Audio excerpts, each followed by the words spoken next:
오늘은 14-1코스 저지리 길을 걷고 있습니다. 마을을 벗어나 곶자왈 끝자락에 여러 곳에 있는 말농장을 바라보며 말의 이야기를 하겠습니다. 태조 이성계가 위화도 회군시 탔던 말이 응상백이란 말인데, 그 말이 제주도 말이라고 하지 않습니까? 중간 지점에 있는 문도지 오름을 올라 산땀의 이야기를 하고 이 올레길을 시작하며 태조 이성계가 탔던 말이 응상백이라고 했지 않습니까? 한문으로 보면은 엉킬름 서리상 흰백이거든요. 서리가 엉킨 것처럼 흰 말을 응상백이라고 하는데, 응상백은 이제 주둥이와 배, 음경, 발굽은 검었다고 합니다. 문도지 오름 아래에 있는 말농장에 왔습니다. 한가하게 건초를 먹고 있는 말. 말이 크기를 보면은 제주도 조랑말은 아닌 것 같습니다. 지금 이 목장 철책 안에 꽁들이 막 뛰어다니잖아요. 이곳에 이제 이렇게 이제 꽁이 많이 있는 이유는 잠시 후 제가 이제 말의 똥의 이야기를 할 때 들려줄 이야기인데요. 말들이 사료를 먹고요. 말들이 사료를 먹는데 그 사료를 이제 나눠 먹으려고 이렇게 꿩들이 이 말 목장에 이렇게 많이 있는 겁니다. 꿩의 모습이 보이시죠? 문도지 오름을 오르게 했습니다. 올레 코스를 걸으면서 오르는 그 대부분의 오름들은 사유지가 있는 사유지의 오름이 참 많습니다. 한라산 국립공원이 품고 있는 오름을 빼고 중산간에 있고 해안에 있는 오름들은 한 반 이상이 사유지입니다. 이 문도지 오름도 개인 소유의 오름입니다. 그러기에 이제 이 문도지 오름에 그 말들이 이제 방목이 되어 있고, 이 문도지 오름의 그 가장 큰 특징이 제주도에 있는 오름 중에 가장 많은 말똥이 있는 겁니다. 그리고 또 그 기슭에 말의 농장이 있잖아요. 그 말의 농장에서 이제 말들과 함께 사료를 나눠 먹기 때문에 이 문도지 오름 기슭에는 진짜로 꽁이 많아요.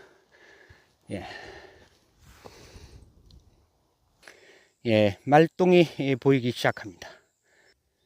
다 부서진 말똥의 모습입니다.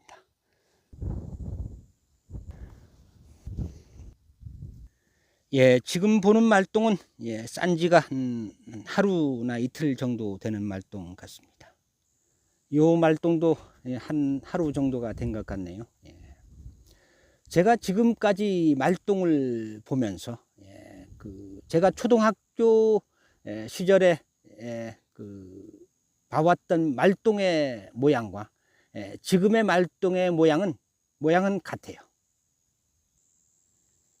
그러나 지금의 말똥은 말들이 완벽하게 실이 풀만 먹고 자라지 않고 사료를 먹기 때문에 이렇게 말똥이 부서지는 겁니다.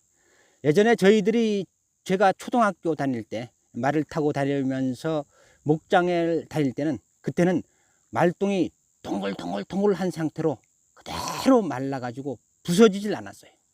그 똥 자체가 모두 다 풀, 그 풀에 이제 와 섞인 그런 배설물이지 않습니까? 그 마른 말똥에 불을 붙여가지고 후후 불면은 말똥 냄새도 살짝 나기도 했지만 풀 타는 냄새가 났었습니다.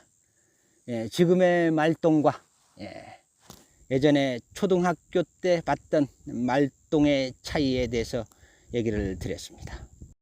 이 30여 평 정도의 웅장한 산땀을 보며 제주의 장묘 문화에 대해서 말씀을 드리겠습니다. 이 산땀에 지금 비석이 하나도 없잖아요. 그 비석이 하나도 없으니 망자가 여자분인지 남자분인지 모르잖아요. 그러나 이 산땀의 모습을 보고 망자가 남자인지 여자인지 알 수가 있습니다. 지금 바라보는 곳이 후손들이 벌초를 화 요 앞에서 제를 지냅니다. 그러면 이제 망자는 저 뒤쪽으로 머리를 향해서 누워 있잖아요. 지금 이 앞쪽이 그 망자의 발이 있는 곳이고 뒤쪽이 머리가 있는 곳입니다. 후손들이 와서 이곳에서 벌초를 하고 제를 지낼 때 망자가 일어나서 앉았다고 생각을 했을 때 저처럼 신문이 오른쪽에 있으면 여자의 묘입니다. 지금 보는 신문이 왼쪽에 있으면 남자의 묘입니다. 좌남우여. 좌는 이제 남자를 뜻하지만 남자는 양을 뜻하고, 우는 여자를 뜻하지만 여자는 음에 해당되거든요. 그래가지고 이렇게 이제 신문을 두는 겁니다. 이 산땀을 뒤에서 바라보면은 산땀이 앞이 좀 넓고 뒤가 좀 좁거든요.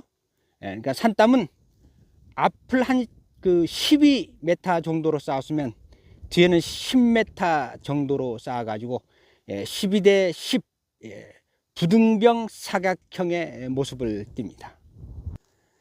산땀을 멀리서 바라보았을 때 내기퉁이가 살짝 올라가는데 여기는 이제 오랜 시간이 흘러가지고 그런 모습은 볼 수가 없습니다. 이 산땀을 쌓을 때 우리나라의 기와집처럼 내기퉁이를 살짝 올리거든요. 그러나 지금은 이런 산땀은 쌓지가 않습니다. 이런 산땀을 쌓기 시작한 거는 19세기에 이런 산땀의 모습을 많이 쌓았고 20세기 들어서는 이렇게 산땀을 쌓지 않고 지금은 돌아가시면 거의 다 화장을 해 수목장을 합니다. 지금 보는 산땀 옆으로 이제 이렇게 돌이 하나 받쳐져 있잖아요. 이 내기퉁이에 이런 돌을 받쳐져 있는데 이 받치는 이유는 산땀을 이제 보존하는 것도 있지만 이 돌을 어깃돌이라 그럽니다. 이 어깃돌은 이제 제주도에서도 지역마다 다르지만은 이 어깃돌은 산땀을 다 쌓은 후 사이들이 갖다 놨다는 그런 이야기가 전해집니다. 지금 보는 양옆으로 한 50cm가 터져 있잖아요. 이 문을 신문이라 그럽니다. 신문 위에 올려져 있는 돌을 정돌이라 그러고, 산자, 살아있는 사람네들이 골목길로 들어가는 길을 올레라 그러잖아요. 지금 이 망자가 들어가는 이 길을 올레턱이라 그래요. 지금 신문 안에 이렇게 자갈로 이렇게 길을 닦아 놓았지 않습니까? 탐나 제주 해야 될 이야기도 많고 보여줄 모습도 참 많다. 제주 눈으로 걷지 마라. 안입이 설신이로 걸어라. 지금 보는 말은 조랑말 같아요. 문도지 오름을 내려가고 있습니다. 오름의 대부분의 등산로는 처음부터 사람이 만들었던 길이 아니고 우마들이 다녔던 길을 사람들이 걷고 있는 겁니다. 이 곶자왈 숲속에 왜 이렇게 배를 지어 놨을까? 탐나시대 고구려 백제 신라보다 조선술과 항해술이 앞섰던 덕판배라도 만들어 놓지 다 외국배만 있네요. 예, 이런 돌숲에 나무들이 뿌리를 내리고 사는 이유는, 이 곶자왈 숲에는 이제 그 비가 내리면 다 땅속으로 들어가잖아요. 지하로. 예, 지하로 들어가는데 지하에 흐르던 물이 그 일정 온도를 유지를 하면서 수분을 증발시키기 때문에 이 돌에 이제 나무들이 뿌리를 붙여 가지고 이렇게 살아가고 있는 겁니다. 예, 볕이 잘 들어, 햇볕이 잘 들어 볕 바른 괴라고 불려지는 것 같습니다. 예, 화산섬 제주는 용암이 흐르면서 파호이오이 용암, 아아 용암이 흐르면서 이 곶자왈을 만들면서 이렇게 자연스럽게 곶자왈 숲속에 이런 굴들이 많이 만들어진 곳이 여러 곳이 있습니다. 이런 곳에 이제 그 제주도의 사삼대 그 우리나라 군인들이 이제 그 중산간 지역에 사는 사람들을 해안으로 다 내려가라는 소개령을 내리잖아요. 일본어 소가이에서 유래된 소개령을 내리지 않습니까? 그때 이제 그 소개령 때 해안 마을로 내려가지 못하고 이 지역 사람들이 이제 숨어 살았기도 했지만 사삼을 일으킨 무장대들이 이곳에서 숨어 살며 우리나라 군인 토벌대를 피해서 이런 곳에 숨어 살았습니다.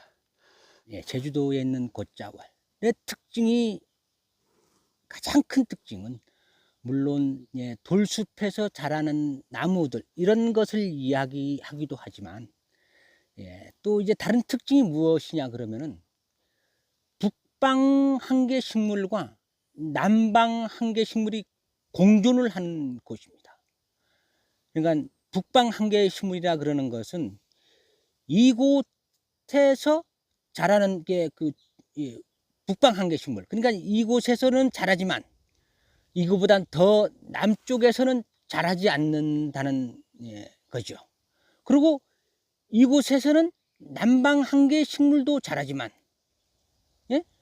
그거보단 더 북쪽에 올라가면은 남방 한계 식물은 자라지 않습니다.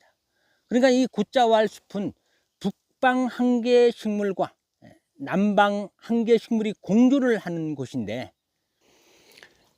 북방 한계 식물과 남방 한계 식물이 공존을 하기에 화렵수와 상록수가 공존을 하게 되잖아요. 그래서 이 곶자왈은 1년 12달 푸른 숲이 되고 또 1년 12달 낙엽이 지잖아요. 그래서 1년 12달 낙엽이 있고 푸른 숲이 우거진 곳입니다. 그러니까 그 상록수도 그냥 그 나뭇잎이 영원히 푸른 게 아니라 봄이 되면 새순이 나고, 지난해까지 나무에 있던 숲들은 새순이 나면 다 떨어지잖아요. 그러니까 봄에 와도 낙엽이 있고 가을에 와도 화렵수에 낙엽이 있는 길입니다. 오설록 녹차밭에 도착했습니다. 이것으로 14-1 코스의 이야기를 모두 마치겠습니다.